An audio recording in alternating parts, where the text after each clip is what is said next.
Hey everybody, JTRVN here at Haylett RV of Coldwater, Michigan with what I like to call a suitcase camper. This is a Rockwood Highwall, but it's got everything a full camper has, like air conditioning, water heater, furnace, bathroom and shower combo, outside kitchen, king bed and queen bed. This thing can sleep 2 people, it can sleep probably 6 people. It does everything. It just folds down like a little suitcase, and it only weighs 3,200 pounds. You can see around it, you can see over it. It's not intimidating. This is awesome if you want a big camper when you get there, but like you want to store it in a small space, you want to have a small camper that you tow, or like if you do like the kind of parks where you got to weave through the sticks and the mud and the blood to get out there, it's not so big that you can't manage it. So looking around this thing, trying to see what kind of condition it's in. Overall, I think very positive. I found a couple little glitchy things. For the most part, all it needs is like a quick sweeping out, cleaning, and a couple tiny screwdriver fixes. And what I mean by that is the little bumpers down here for the dinette to fold down into a sleeper. I think something got left on that, then the roof got cranked down, and it stressed one of them, and it popped this one out of there because the screws are actually still in that mount. So there probably just needs to be a little piece of backer wood put in there, something to give the screws something to bite into, and it'll be good. Other than that, the only other really, like, say, derogatory thing I've noticed in here, let's get that stuff out of the way, is I do think at one point it was put away with some level of moisture on it. I don't know if it was full on rain, because it's not, like, moldy, but it is spotty, and I do see where there are some, like, they camped under trees, I think, because I can see there's still a couple leaves kind of stuck to it. We're in the middle of the driveway. There ain't no leaves falling on this thing right here, so that must have come in with it. Other than that, though, it's pretty much ace. Other than those 2 things, the floor, you know, ventless, easy cleaning. Even the slide is carpetless right here. That folds down to a big sleeper. Speaking of which, our front bed is a 70 by 80 king that's heated. The rear bed's a 60 by 80 queen, and you might be going, what is that thing on top of this over here? So it looks like they threw an air mattress on top of the king bed to really kind of soften the blow over here. These brackets right here are high wind assist stability things that go on the lifter arms, by the way. And then there's a couple pieces of like, you know, copper tubing stuff right here, kind of like pool noodles. People do all kinds of stuff with those in campers. I haven't exactly figured out what they did with those, but I don't see where like anything's missing without them or anything like that. That fridge right there, this being Highwall, is a little bit bigger. It's like a 3+ cubic foot fridge, and it's 3-way. It's 12 volt, 110, and propane. It is a passive absorption fridge. So what that means in English, in this order, is cold, colder, and coldest between those 3 power sources. And that big 1-piece entry door makes coming and going so much easier. If you've never had a 2-piece door, you've only had a 1-piece door, you don't realize what I mean. Because a 2-piece door, your traveling door that's like down by your shins, that's where the door handle's located. Whereas like here, it's up by your waist. And you see, kind of like the old school bus sliding windows. Remember those things? You'd have to whack them a couple times with your hands to get them loose after a while. Those panels can slide up and down so that you can have, you know, screen door airflow going on. Now, that's another thing on these is you can have like 360 degrees of viewing and or airflow, or you can mostly privatize it like we've done right here. And one of the things I love about this model specifically is the kitchen. This has one of the best kitchens I've ever seen in any folding camper. It's got a full kitchen. We have an oven and a microwave and a double sink. And in case you're curious, the sink faucet has to pop out when the ceiling folds down. Otherwise, it, you know, becomes a problem. Now, I wasn't cooking no cookies and biscuits. What we got over here is a couple pouches of Grandpa's Mouse Away kind of stuff. Little Grandpa Gus's mouse pouches. Some kind of combination of the Colonel's secret recipe of 11 herbs and spices is allegedly supposed to keep mice out of this thing. And I'll give it credit. Whether it worked or not, I haven't seen any mice tracks or droppings in here or anything like that. So I think it did a pretty good job. Now it's nice. Good airflow. We've got the big 12-volt vent fan. And then up top here above us, we also have a 13,500 BTU air conditioner. And something that is very rarely discussed, and I don't know that I've ever really touched on it, is the overall height inside these Highwall pop-ups. So just to help illustrate that, I'm not the world's biggest dude, but I ain't super small. This has I'm just kind of eyeballing it based on the stretch my arm has. We do some horse trailers here at Haylett RV2. If I can put my hand flat on the ceiling, that's about a 7-foot ceiling.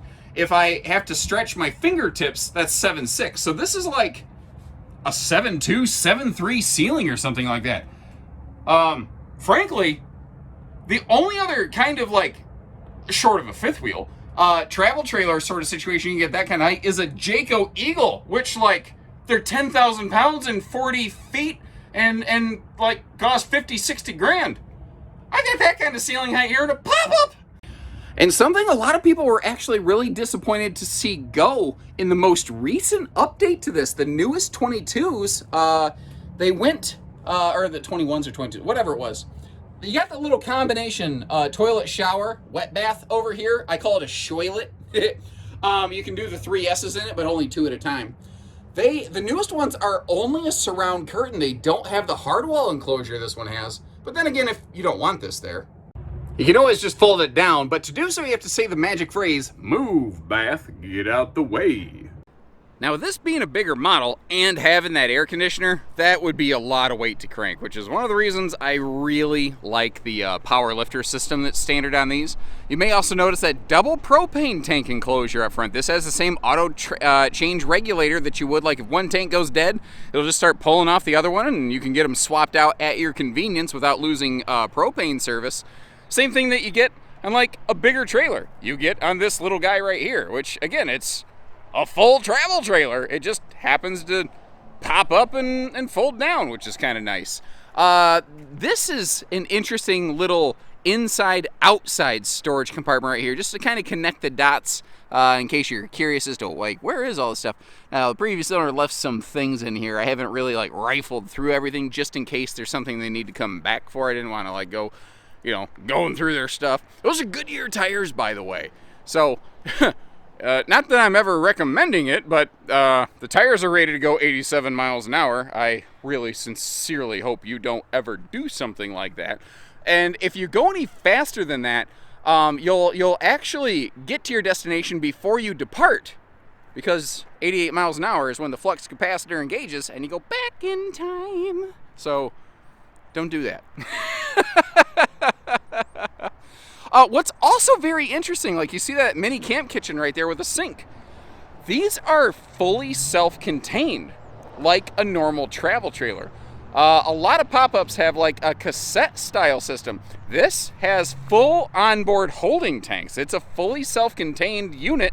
One of the things, some people, and this is actually interesting to me, some people really dislike that. Some people really like that. What is, like, from your experiences, RVers watching this, the folks are like, I don't like that being fully self-contained. I wish that had a cassette toilet. Why do you feel that way? I've never had the opportunity to really dive into that to understand that, but I would like to understand it better because it helps me know, like, what do we need to be stocking? What do I need to be looking for and covering and giving you potential points of interest and or concern here on our RVs. Now, it's very uncommon to see a water heater mounted in a slide out like that, but that's actually under one of those dinette benches, so kind of keep that in mind a little bit. Over here we've got cable TV hookups, your park power, outside utility shower, everything right there. What's also kind of nice, if you're gonna do a little boondocking, up here on the tongue you see that little white sticker down in there. There's a couple stickers. One of those tells you, hey, we've got a simple side mount solar prep plug located right here. So if you get one of those little portable panels, you could park this thing in the sun. You could chase the sun with that panel throughout the day to help keep your lights and your fans up and running, keep that fridge going. And one of the benefits of this, having that 3-way fridge, is that on propane mode, it barely touches the battery. I'm a big fan of 12-volt compressor fridges, but when it comes to boondocking for power consumption purposes, nothing is even close to as good as a propane fridge. And one of the other really cool things about campers like this, it's new enough. It may actually qualify pending financing for same as new financing. You could actually get, the used price with the new finance rates. That is an awesome 1-2 combo right there. A lot of people don't realize newer or same as new financing may often have lower interest rates versus an older used camper. Kind of funny the way it works out sometimes. So This is really a sweet spot rig right here. I can't guarantee anything. I can tell you that in the last 5 years, the average age of a used Highwall at our dealership has numbered in like the low double digits, like in the teens of days before they're out of here. So if you see this, check the link for pricing and availability, whether you're serious or whether you're curious. You know, maybe you're shopping for next year and you want to kind of get a beat on the pricing. You can check that out. Or if you're like, holy crap, yeah, I've been looking for one of those. They've been hard to find. Come get it. So I got Peter Pan's shadow chasing me over here. I'm going to go tune this fella up. In the meantime, give us a call when you're ready. Take care, stay safe, have fun. Happy camping, everyone.